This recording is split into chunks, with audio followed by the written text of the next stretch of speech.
welcome back to another episode of Sit and Spin with me, your host, Joe Royland. Back after a couple of weeks' absence, which sadly saw me in a car accident that totaled my vehicle. Thankfully, neither I nor nobody else was hurt, just damaged vehicles. But it's been a crazy couple of weeks dealing with the aftermath of that, and obviously needed to recuperate. That said, glad to be back and pretty jazzed today to be talking about the new release, the long-awaited new release from The Size, Wait on Another Day. And I might be a little rusty because of my absence for the last couple of weeks, so bear with me. But anyway, The Size were a great band that got their start, I shouldn't say are a great band that got their start originally around 1982 out of the Holyoke, Northampton, Massachusetts area. They're comprised of Robert LaRoche on lead vocals and guitar, Tommy Pluta on bass and vocals, Matt Cullen on lead guitar and vocals, and Tom Borawski on drums. They started playing all over New England and eventually into New York, released their independent EP, self-titled, way back in like 1988, which sold well locally but didn't make it too far out of that area. It's actually the one thing by the band I don't have that I wish I did. I've always been trying to find a copy of it. But anyway, eventually they finally got seen at a show in New York City at the China Club by songwriter, producer, and Academy Award winner Jon Lamoreaux, who helped them get signed to the Charisma record label, and the band released their major label debut in 1992 called What Goes On Charisma, which was one of my favorite records of that year, definitely my top 5 favorite albums of that year, and still one of my favorite records to this time. It was produced by Ed Stasium, who did a number of successful records for people back in that time period. Of course, for the Ramones, Jeff Healey Band, the Smithereens, Marshall Crenshaw. Some of these people definitely we're going to mention as influences on some of the tracks for this band later on. But it was just full of crunchy power pop with gorgeous melodies and vocal harmonies, tons of great tunes, and it's a shame. Like I hoped that this album would be big, and I'm sure the band did too. And despite the album's first single, Think About Soul, getting some airplay, unfortunately the record got pretty much no promotion from the record company, and this was because shortly after its release, Charisma Records' parent company, which was Virgin Records, got sold from WEA Music to EMD Music, and with that, or it was EMI at the time, the label had shakeups that left the people who were originally championing the band and signed them out of work, and pretty much left the band out of luck trying to get much push going behind them. And shortly after that, the label folded altogether, leaving the band without a label, back to indie status. Otherwise, though, the material they had on this album, they could have been what the Gin Blossoms became about a year later. Definitely similar influences to both bands and a bit of a similar sound to them. And it would unfortunately be another 4 years before the band would have a chance to follow up What Goes On with the album Different, which was released in 1996 on power pop label Big Deal. But again, unfortunately, the smaller indie couldn't really give the band quite the promotion they needed either. And even though it was a decent record, maybe not as strong as the debut, it pretty much went unnoticed by the masses and only reached like the devoted following of the power pop people who already knew about the band. And then, following that, the band members pretty much went their separate ways. Robert LaRoche moved to Austin, Texas, where he spent most of his years since working with singer Patricia Vaughn. He's been writing and touring with her over a number of records in the past year since. Matthew Cullen moved to Iowa, where he took up engineering, producing other bands, working out of his own home studio there. And meanwhile, Tommy Pluta and Tommy Borawski stayed in the local area of Western Massachusetts, working with several other bands and things around that music scene there. Now, after some years, the band took to doing occasional reunion shows, usually around Thanksgiving time. In fact, they had one last year that went so well that they decided that, hey, maybe we should work on some new music again.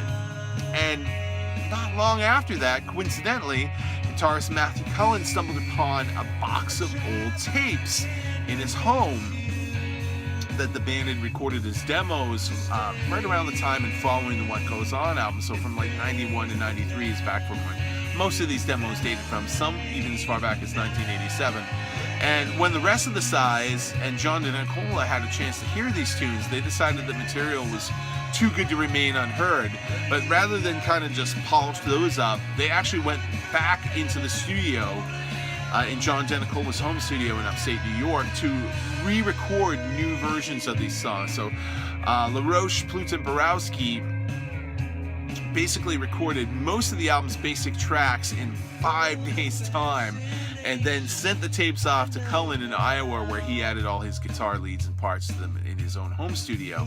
And the results of that are the band's first new album in 21 years, Wait on Another Day, and it's a pretty damn terrific album, let me tell you. I'm loving it. It sounds really like it picks up right where What Goes On left off, which is not really surprising considering a lot of the material kind of dates back to that time. But there's a vitality and a passion present on this album that you might not expect from a band 2 decades later, and not having played together a whole hell of a lot in that time period. You know, there's that, I think recording in that short span of time space just really brought a lot of energy to it.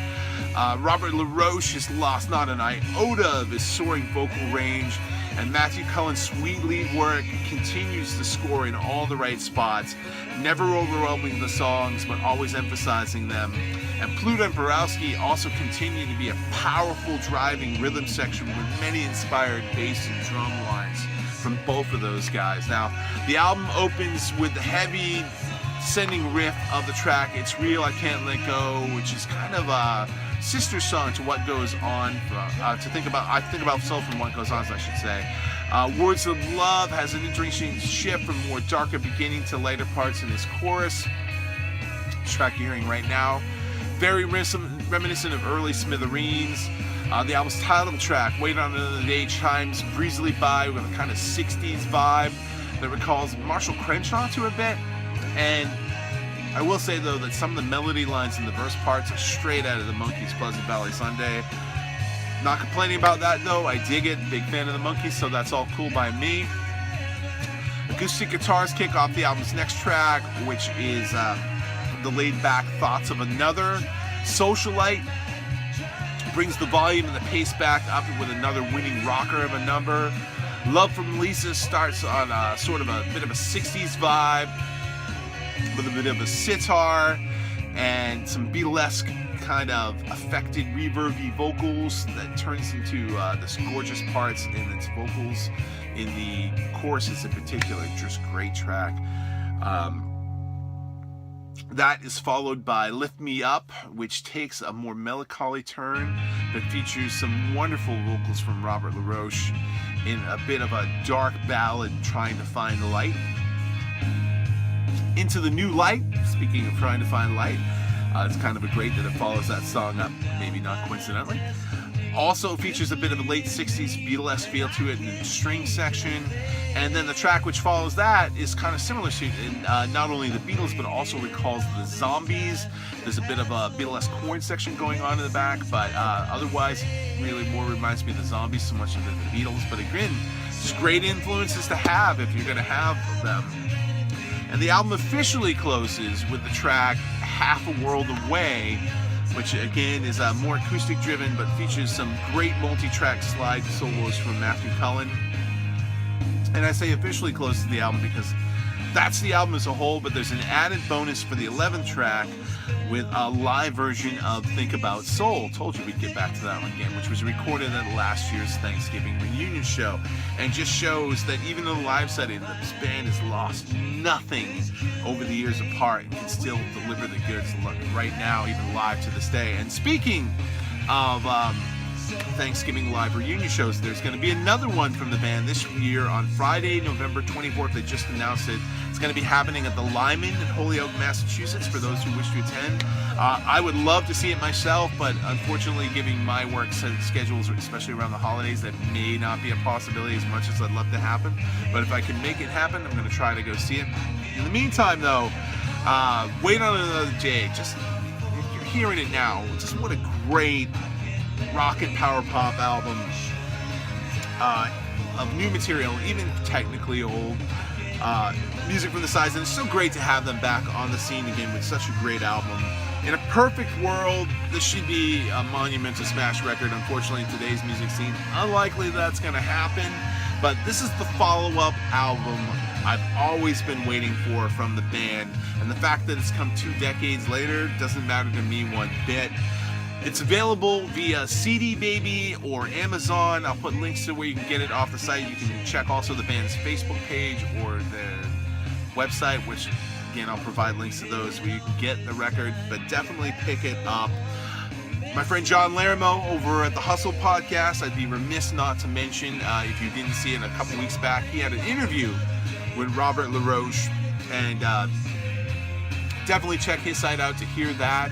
I shared the links to that a few weeks ago, so either look on my page or look at the Hustle podcast with Jon Lamoreaux to hear a great interview with Robert LaRoche where he talks about what he's been up to since the size and this album a little bit. But definitely do yourself a favor if you love great rock, great power pop, pick up the size, wait on another day. You will not be disappointed by this album.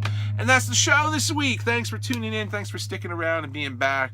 Next week we're going to have a record, hopefully, if Amazon finally delivers it after a month after they said they were going to. Something similar, some music that never got released and is finally being issued now. Tune in to find out what that's going to be then, and we will talk to you next time on Sit and Spin. Take it easy and see you then.